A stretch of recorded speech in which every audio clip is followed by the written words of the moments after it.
It was probably best until we knew more. We basically had no choice. I was terrified. The coronavirus spreading with confirmed cases across Asia, in the U.S., and now in Europe and Australia. People should be more concerned right now with the flu in this country. Absolutely. New York's governor today telling non-essential businesses in his state to reduce their workforce to 0. The global death toll from this pandemic is now over 7,500, and there are more than 190,000 cases. The United States has become the first country in the world to record more than 2,000 coronavirus deaths in a single day.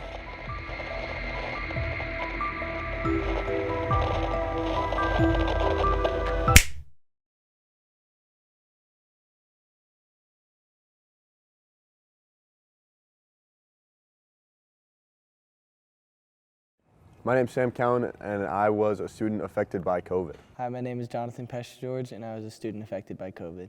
Hi, my name is Tony Bolo, and I was affected by COVID. Hi, I'm Lisa Jackson. I am a teacher, and I was affected by COVID. My name is Matt Pacenza. I'm a high school English teacher here at Judge Memorial Catholic High School.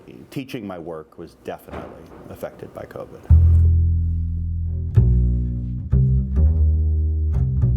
I was in 8th grade when I first heard that school was shutting down. I remember I was at my sister's basketball practice, and my mom told me, and I just it was weird. I didn't know what to expect.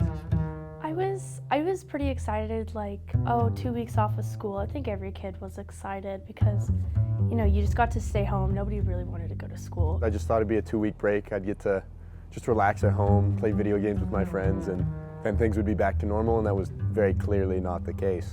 I was relieved that we were closed because we didn't really know a lot about COVID, and we didn't know how it affected, and with people dying, it's like we're all sitting in the same classroom. I didn't want us all to get sick. So I was relieved that we did close down. It was probably best until we knew more about COVID. So on Thursday, the day after Rudy Gobert shut down the NBA, if you all recall. So the next Thursday, I met with all the principals in the diocese. We actually had already had a professional development plan for that day. And we walked into the meeting and started with kind of the regular professional development and going through that. And then a few of us started raising our hands saying, hey, we're getting messages right now about how, you know, schools are starting to close down and that this is becoming this is a nationwide issue. And, you know, we had known that was, I don't know, a week before it started to seem like it may become a nationwide issue. But on that Thursday, it certainly was, and we were gonna have, I know the governor was gonna have some type of messaging that afternoon. So all the principals sat and watched the governor's message, and that was where everything went down to pretty much a shutdown. I want to be very clear. We're not making these decisions today because things are really bad. We're making these decisions today to make sure that things don't get really bad. That's it. That's an important message for our people to hear. The next day, I met with all of our teachers, and we started to decide how we were going to do this. How are we going to be able to present to our students? How are we going to be able to teach not being in person? And then we were fully online on Monday. Yep. That spring of 2020, I didn't do very much, and I think most teachers didn't. It was clear to me that we were not going to accomplish much. People were really worried, really scared, really stressed out. And I made an effort to prepare the students I had that year for an AP exam that they had. It felt like more or less that was successful. But I'll be honest with you, pretty much everything else, I just didn't do very much. It didn't make sense to me to push students hard or to have expectations that were anywhere near where they had been, prior to March. So it was a shadow of itself.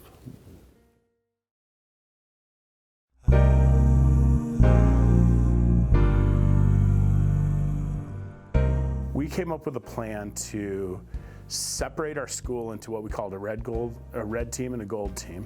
We would have the red team on campus Monday, Tuesday. We'd have a fully virtual day on Wednesday. And then that red team would be virtual on Thursday, Friday. So the idea was to get in at least half of the students, because then we could spread the students out in the classroom. Because at that time, there was a real push to keep everyone 6 feet apart from each other. And as we looked at our classrooms, there was no way we could fit everybody in a classroom and be 6 feet apart. So we split everybody up into these two teams. Gold team was virtual Mondays, Tuesdays, they were linking in, and then being in person for that Thursday, Friday, with kind of that Wednesday as the buffer day. So we did that through 3 quarters, actually. And then at the end of it's right about the 3rd quarter, we switched to everybody in person Monday, Tuesday. I think that schedule for what we knew at the time was good, but I still think it was not in the best interest of students to be able to do that. It was pretty difficult to catch on. I didn't think there was going to be a huge difference between learning in a classroom and learning over Zoom, but I was very, very wrong. I had a feeling that for myself, I would get kind of lazy, but I also didn't think it would matter that much. Like, I had a feeling teachers would give more leeway and stuff like that, so I had a lot of trouble just like staying engaged, staying focused, like following what we're doing in class. I don't think education can happen remotely. And there may be a few tiny exceptions, but I think for the vast majority, and I really mean vast, majority of teenagers, of college students, of learners of all ages, that it is essential that we do education in person, in groups, together as a community. It just felt like very isolated and just kind of lonely. Obviously, if we could have had more days in school with everybody together, I feel like that would have been better for, like, personally as a freshman class, like learning together. But for what they were working with, I think they did a pretty good job.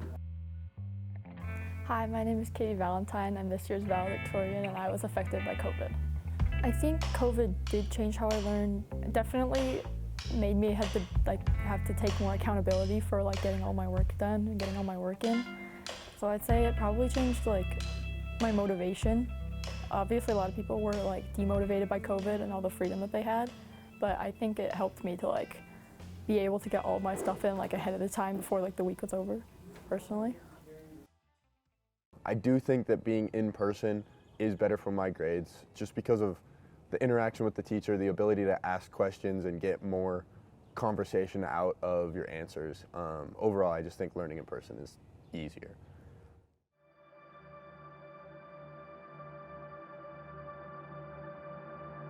I think those impacts are almost uniformly negative. I just think isolation, way too much screen time, bad eating habits and exercise habits, increased time online, social media, all of the negative, kind of anxiety and backbiting and conflict that comes with that. Just all those things rolled together into kind of a ball of pretty poor mental health outcomes and almost complete disengagement from life, from education, from so many things. So, I don't want to paint a fully dark picture, because I do think some kids took advantage of some opportunities, and I had students write about that. But for most kids, I think it was a real problem and a real challenge. I think it reinforced, in the negative way, a lot of social isolation, because in every way you were being encouraged to isolate, So I think that's a negative effect that we've seen, overall. I look at the class of 2024, though, and think for 4 years of high school, all during COVID years, you guys are, to me, it seems really well adapted. Your grades are strong, It's not like you've dropped off the face of the earth, It's strong class, So I think positive-wise, I think it's shown that we can do hard things. People are resilient.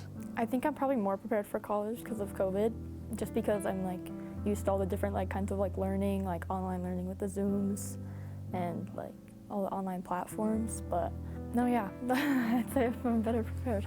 I think the main thing a lot of people learned during COVID, and I hope they keep it with them, is adaptability. I feel like that's important, and I think everybody needs to be able to adapt to tough situations, and that's definitely what that was. There's always going to be bumps on the road. There's always going to be something that crosses your path that's totally going to throw you off. Don't let it distract you from the path that you want to go down. Don't let it distract you from your goals. just in my impression prior to COVID, there was a kind of a push to do a lot of digital education, saying, well, we don't need a teacher in the classroom to help us teach our children. What COVID showed us was that we actually do. You know, kids need to go to school. They need to have interaction with an adult. I think it showed that the educational system and being in school, in present, is really important to learning. Overall, I think there wasn't much else to do. I think the way that we managed COVID as a society was kind of the only way to go about it. Obviously, everything could have been done better, but that's in retrospect. I think in the moment, it went pretty well, all things considered.